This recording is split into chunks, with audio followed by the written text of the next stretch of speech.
First of all, I want to kind of recap last Saturday evening. Very proud of our guys. Proud of them finding a way. A lot of adversity. We knew coming into that environment that we were going to get their absolute best shot. We felt like that they were much better than their record indicated, which I had shared that all of last week. A team that was 27-3 of the teams that had beaten them, and so we knew that we were going against a team that was improving, a team that a play here and a play there would definitely been a different outcome in some of those games. But regardless of that, it was coming off an open week, and that was something we focused on, was just how can we as a team get better. Focusing on SMU, especially off of our last performance at Houston, where we felt like we gave some opportunities away. The possessions were limited. It was a very different feel. We've been averaging somewhere around 16 possessions a game, and to be cut 5 possessions, and I believe we got 11 possessions out of it. Now they got 10 possessions, so it was just there were a lot of long drives on both sides of the ball that kept the clock moving. So, anytime you're in that situation as an offense, every possession matters. We only had 1 3 and out, and that was the one that was right there at the end of the game. But was very proud again of our players. We won the turnover margin 2-1. It's part of our goals coming into each week. We knew we were going to get their best shot. I thought offensively, Ben Hicks played exceptionally well. Very proud of the way he's played each of the last few weeks. He put us in a position to win a ball game, especially on the 4th and 26, and using his legs to get outside and buy time to allow our receivers to get to the sticks. Thought we ran the ball efficiently. Probably could have ran a little bit more at times, but we ran efficiently, and felt like we ran strong with it. I think we got a great combination of 3 running backs, 3 competitive guys that want the ball. I thought Xavier Jones is probably as good as I've seen him run since he's been back over the last this past season.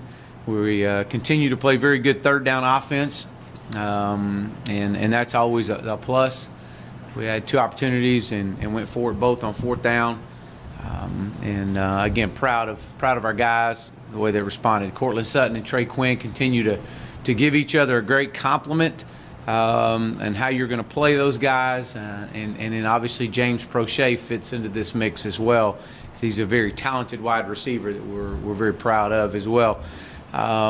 Defensively and coming out, our players of the game were Trey Quinn and Ben Hicks. Defensively, our player of the game was Rodney Clemens. It was really good to see Rodney play better. That's probably the best he's played this year. Really challenged him after coming off of the Houston game. I did not think he played very consistent. He's played up and down all year long. And our challenge to Rodney now is to remain at that level. We know there's going to be variance in your play, but the variance can't be up and down like it has been. We want a slight variance in the play. Defensively held them to 8 points in the second half. Created 2 turnovers in the second half, none bigger than the last one. I thought we played very good overtime defense. We played inspired, especially in that environment, and watching basically the crowd really get into the game late in the game. And then I thought right before half, defensively, our defensive performance right before half, even though we gave up a big 42-yard run, when all they're trying to do is just run the clock out to get to halftime, and we gave up a big run, and but our guys responded right, and we had 2 sacks, which backed them up and took them not necessarily out of field goal range, but took them into a less than makeable range. We've got to continue to miss. We got to eliminate missed tackles. That's something that's kind of continuing to show up. I'm very concerned with that, and that's an area that we've got to get better. We've got to get better at putting our guys and getting them to understand where the leverage of the ball is and where their help is coming from. I know we worked extremely hard over that over the last during our open week and during last week's preparation, but thought we played better on the back end. That was a pleasant surprise. Again, challenging those guys. from Rodney to McHale. They were a field throw team, so predominantly the majority of the passes were going to go to the field, which was going to challenge Christian Davis and challenge Rodney Clemens. And again, I thought Rodney played better. I thought Christian played better. Just to continue to be the player that we know he is, and what we've seen and recruited, and watch him get better. That's what it's going to take for us to get to where we want to get to over the next half of the season. Special teams, our special teams player of the game was R.C. Cox. I was really proud of him, a young man that's been dealing with injuries, and for him to come back was and to get this award was huge. I thought we continued to punt the ball well. Jamie's doing a good job of that. I averaged 43 yards. Field goal, was really proud of Josh. We gave him had confidence enough to give him an opportunity to kick a 50-yarder, and he hit it, and he hit it well. And that's encouraging. I know that the ball curved and hit the left upright, but it wasn't because the ball wasn't hit correctly. So really proud of that, of Josh, and for him to come back after that and to hit one in overtime to win the game was big, and it does great thing for his confidence. As well as our kickoffs. Josh and Kevin both are taking on the tag team in the kickoff duties. And that's great to see. I believe we had 6 touchbacks. So overall, obviously you're very proud of the win from where our program has started and where it is today. Our guys just their culture shined through. They had just a never quit attitude. Obviously the 4th and 26 will probably go down in the history books here for many years as a play that continues to turn this program in the direction it needs to go. And shared with our guys that have been a part of another one like that really changed the course of an entire program. Was a 4th and 16 in the Chick-fil-A Bowl that we completed. Taj Boyd to DeAndre Hopkins versus LSU, and from that play forward, you can really look at just the change of attitude and belief in that entire program. And matter of fact, Taj texted me and said 4th and 26, really. And I thought that was neat, and he and I traded texts back and forth over that, but because he knows the impact that 4th and 16 had on that program and still continues to have in that program. So we hope, as I shared with him, I said we'll see in due time, it'll tell. So I know that it's a huge pick me up for that for everybody, and especially in the magnitude that the play was made. It wasn't that Trey was wide open by no stretch of the imagination. He was actually covered, and the play was defended extremely well. Again, you just made a play. That was a guy that just made a play, and that's what you ask. Flipping the script and going into this week, short week. Guys were back up here yesterday, ready to go. A lot of excitement. We've worked extremely hard in this program for the last 1,059 days to get to a point to where we are right now, to be 1-0 in the Tulsa season. But that's the only thing that matters. And as we shared with our players many times, if you can continue to be 1-0 in each one of your seasons, great things will happen. And over the course of time, the little slight decisions that you make and responses that you have over the course of time add up. And it's added up to this point to where we got an opportunity to take this program to another level, to where we've been since starting and rebuilding this thing from the ground floor up. But we are playing a very much improved Tulsa team that has changed a lot of what they're doing from a defensive standpoint. Coach Montgomery's been there now his 3rd year. Has had great success his first 2 years. Was a 10-win team last year. And defensively, they returned 7 starters. They've been a base 4-down team, but it began to play a little bit more odd each of the last 2 weeks. A team that obviously dominated Houston a couple of weeks ago at their place. And so, they're going to come out playing exceptionally hard. But they got great size. They got an all-conference returning defender, Jesse Brubaker, very talented player that plays exceptionally hard. Jeremy Smith, the defensive end, is in the tops in all the categories in our conference, in sacks and fumble recoveries and tackles. But very active up front, and moving to the odd. They do a really good job of disguising their pressure. And so we'll have to play extremely well offensively to put points on the board, because these guys have since switching over, have really, I think they're giving up 18 points a game since switching over. But again, they've had some injuries and moving some guys around. But the Whitfield, the boundary safety, is a really good player. He's got great length. He's 6'3", about 215, and is very active. He started the year out at Sam linebacker and has moved a few weeks ago. Offensively, again, knowing Coach Montgomery and like I've known him for quite some time, they returned 9 offensive starters. They've at the tops in the country in rushing the football. I think they got 2 running backs in the top 50 in the country in average yards. D'Angelo Brewer, which did not play last week, nor did one of their tackles play last week against UConn. So I expect both of those guys to be back.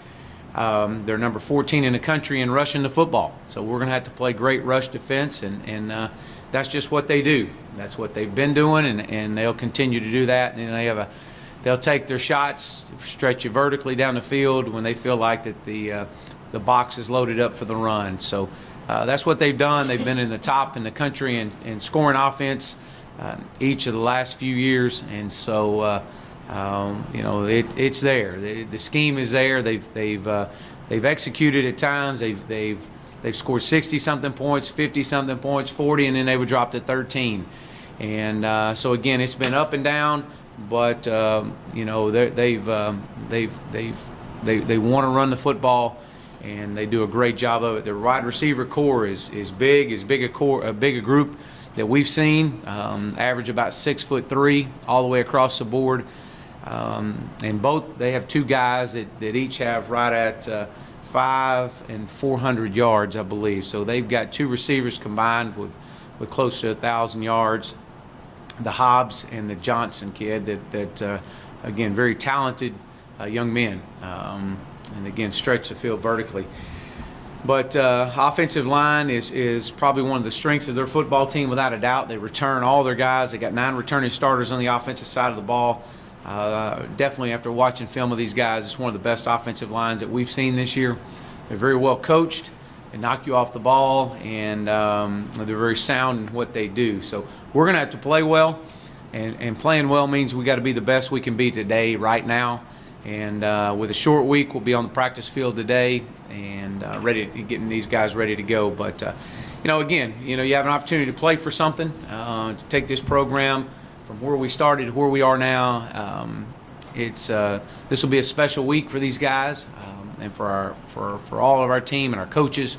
Again, because we get the opportunity to come out here and make a difference. And really proud of where we are in our program right now. Our culture's never been stronger, and we're going to continue to focus on that every day. Like I said, when I first got here, and I'll say it again, I'm a guy that you don't say no to. You tell me what I need to do, and that's just who I am. We know how to win.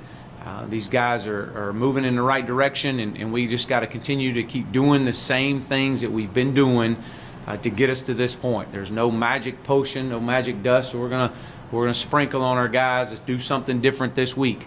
That doesn't happen. You continue to do the same things that you've done to get you to this point, and you make small decisions every day that add up. So again, proud of where we are, and with that, I'll open up with questions.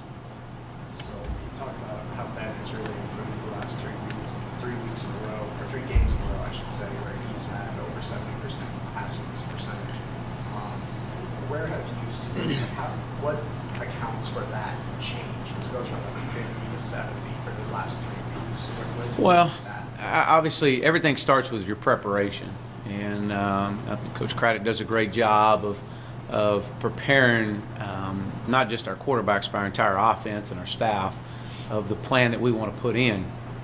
And and a lot of it is just Ben getting comfortable again in the role of where he's at as a quarterback, as a starter, and trust in his receivers. I think that has a lot to do with it too. And knowing now that you're into the game, like you said, I mean, over the last 3 weeks, he's really shown a lot of improvement, which he has, and a lot of that has to do with just getting into a rhythm and getting into a flow of finding who you trust at wide receiver, how the scheme continues to grow and work.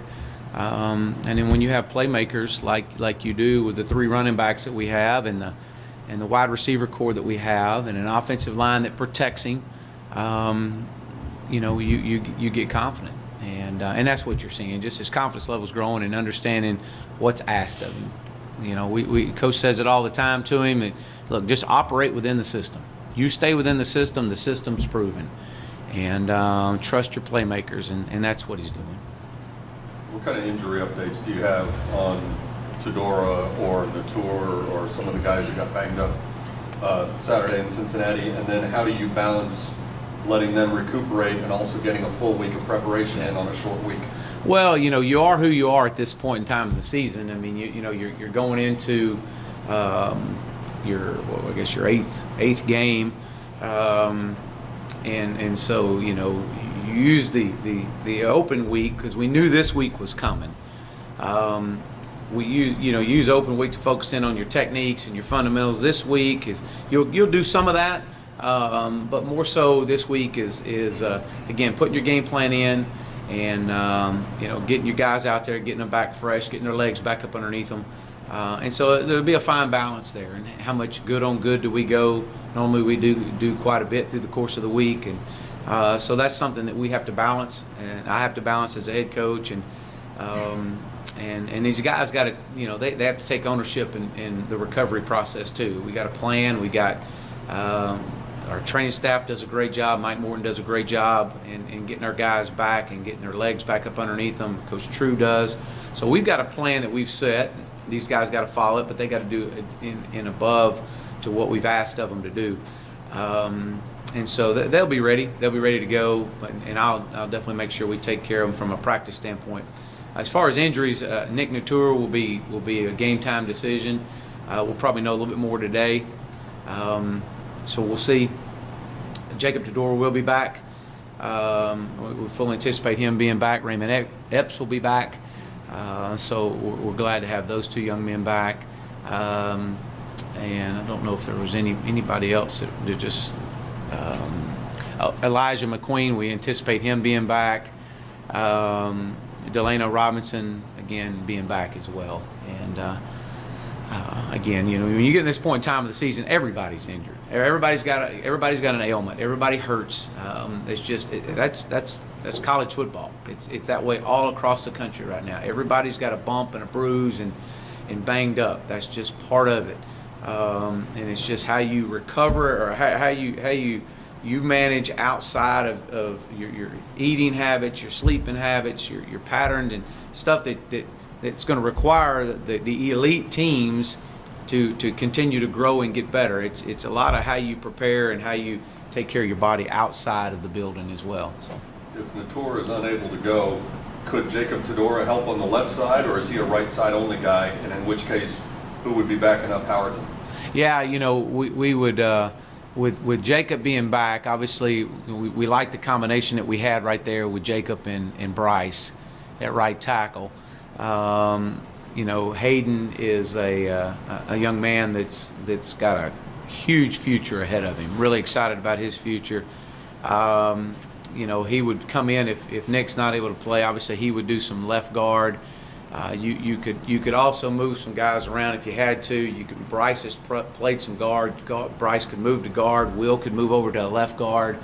Evan could move into a guard. Hayden could go back into a center. I mean, there's a lot of different combinations. Coach Fry has done a really good job of cross training, and there's just that's so much about a part of our program is to make sure that we're able to cross train guys for when you get to games like this, and you get to this point in time in the season. So there's a lot of different combinations right now. So we'll see. Hopefully Nick will be back, but we'll find out. You mentioned your concern about the tackling over the last couple of games. What can you do to correct that? Is there drills that you can work on in practice, something specific? Yeah, really, there's only one way to get better at tackling, and that's to tackle. And I mean, that's what it is. And we were very physical in spring. We were physical in fall camp. And then at some point, you got to be smart too as a head coach, and making sure you don't injure your guys, because that happens. But we continue to do a tackle circuit every day. Coach Malone does a great job with that. A lot of it too is understanding where and how to leverage the ball. Where is your help coming from, and being under control.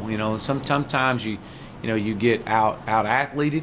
I mean, that's just what you do. You try to find your best athlete, match up against the lesser athlete, and put them in space. And if you can do that and get the ball to them, usually great things usually happen. But when you do that, you got to understand where your help's coming from, how to leverage the ball, keep the ball on your inside or outside shoulder. Where is it coming from on that regard, and then from that point, being under control. And some of our missed tackles are some guys out of control. We're not under control. We're not breaking down. We're coming in just kind of just coming in wild and to where that one move makes you miss. So again, you just got to continue to stress it, continue to talk leverage and how to leverage the ball and where to leverage the ball. So that's something we'll continue to do and to get better at it. Did you see improvement in that area in the second half? I did, yeah. No, you did. There was a lot of improvement in the second half, early in the first half we had some misalignments, some missed assignments. We were not gap sound in some of our calls, whether we got knocked out of our gap or didn't get it communicated. And when that happens, you create creases, and when that happens, and usually it's a bad thing.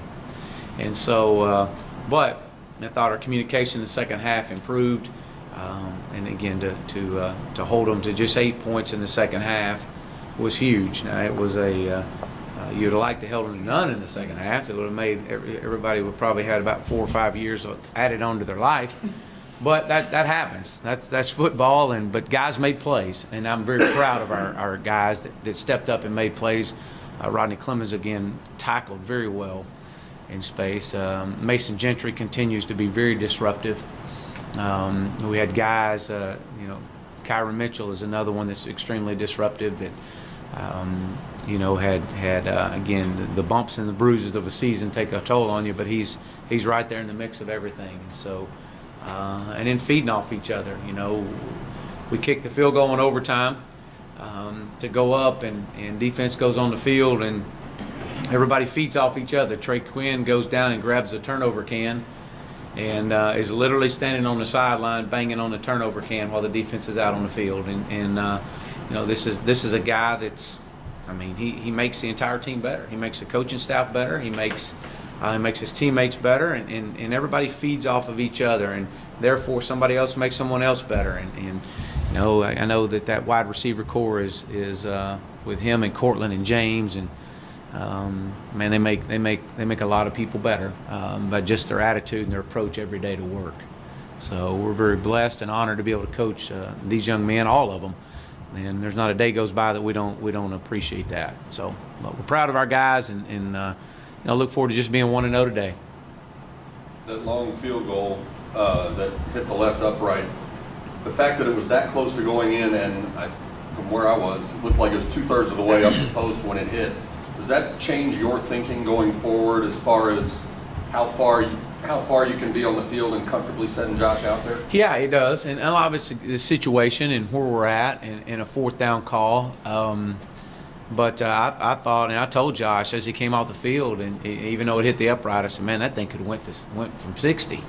And just it does. It gives us the confidence that we get in that situation again. We're not going to hesitate to bring him back out there. We feel like our protection is good. The snap hold was good, and I thought he hit it well. And so again, a lot of it is the score. A lot of it is you're down in distance, but I wouldn't hesitate at all to bring Josh back out there. Now 1 game away from bowl eligibility, first time since 2012 that this program would make it to a bowl game. Does the message at all change this week? You talked about earlier this season you wanted to be looking for complacency? Does that come up this week when you're this close to that initial goal? Well, you got to be careful. There's a lot of outside noise that has a tendency to leak in, and so it does. We talked to our team, and matter of fact, last night about complacency, and the fact that we've won 5 games before, and we've got that shirt, and that's not a fun shirt to wear. 5-7 is not a fun shirt to wear. So it's not the first 7 games that we'll be remembered by. It'll be the last 5, and it'll be one at a time. And so that's the message: is look, we're gonna what has got us from 34 months ago to right now today. It wasn't some grand scheme that we've done just this year. Matter of fact, it had very little to do with that. It was the continuous of the decisions that were made 34 months ago every day compounded that have gotten us to this point. So we're not going to change what we've done. We're going to continue to go back and say, hey, look, we're on the right track. We're going to continue to make those small decisions every day, and it's all about your response to get you to where you are today. And to do things difficult in life, and this has been a very difficult 34 months for everybody involved of the rebuild. It takes time. To do things that people say are impossible to do takes a little bit longer. So, we're right there in that 1-0. Just be 1-0 this week, and you can take this program just a little bit further. You can raise the bar for the expectations of this program, but just being 1-0 today and tomorrow, and just focus on what you can control, and don't lose sight of the small decisions that we've made along the way that got us to this point. It's really what it is.